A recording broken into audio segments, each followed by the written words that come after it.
Phil, congratulations on another amazing Cannes, bigger than ever, I'm told. It is bigger. We judge it with three things really. So the number of people who are coming, the delegates, the partnerships and the build out of the city and how many activations there are, and our entries. You mustn't forget the entries into the Lions, and all three of those are the biggest ever. So it's definitely going to be the biggest Cannes ever. Yeah. And what about all the activations along the Croisette? There's some new players. How do you describe the action? What's going on there? Well, what we've done over the last few years is we've kind of moved out from the Palais, because what we want is we want the whole city to feel like it's the festival. People who've been here for a long time might remember how there were two Cannes really. There was the one in the Palais, and then there was the outside bit.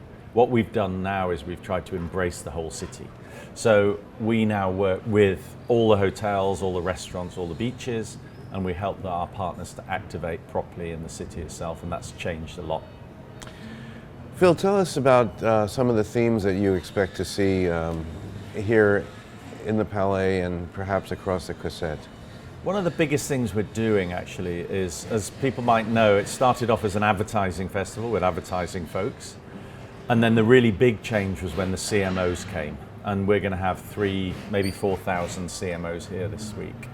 What we're doing this year is we want to take the conversation to the C-suite, to the CEOs. And so we're having an invitation-only forum on Monday.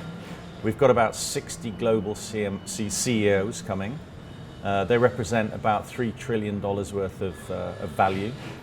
And the purpose of it is to help to build the case for creativity, not just in marketing, but innovation generally, to build value for organizations. And that really could be another big shift. You know, if we have got a lot of interest in this. A lot of people seem to be really interested in this subject. So that'll be, I think, the next stage for Lions.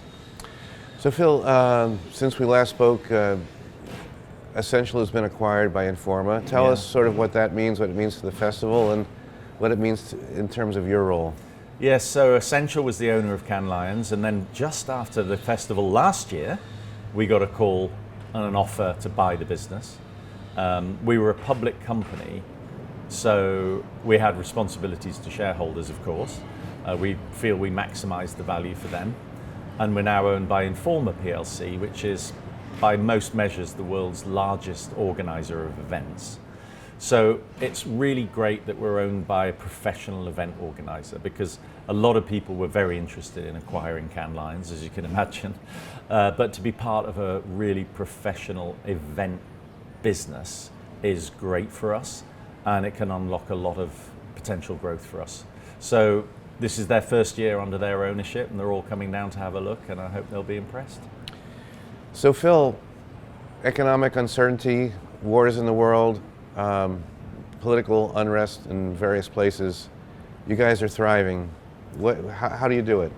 Yeah, it's to be fair, we are a bit of a lag indicator, which means what I mean by that is that a lot of decisions about this June were made November, December time last year. So once people have committed to come and committed to the festival, then they kind of very rarely pull out, although we have had some people. And I think that it's become the kind of event that people feel they need to, if they're going to go to one thing, without sounding arrogant, if they're going to come to one thing, they are going to come to Cannes, because everybody is here. And I think that gives it a lot of strength. So Phil, next year BTV is going to celebrate its 20th anniversary. Congratulations. It's been a very exciting 20 years. What's exciting to you in terms of what you've seen over 20 years in our industry? Well, I think what we've seen in the industry is such a dramatic transformation. But what has not changed is the need for organizations to connect with people. And they connect through storytelling, creativity, emotion, humanity. That has never changed. The only thing that's changed are the platforms and the ways of doing it and the technology. And there will be more change to come, but ultimately the need to communicate in a really meaningful way is never going to change, and that gives us hope and excitement.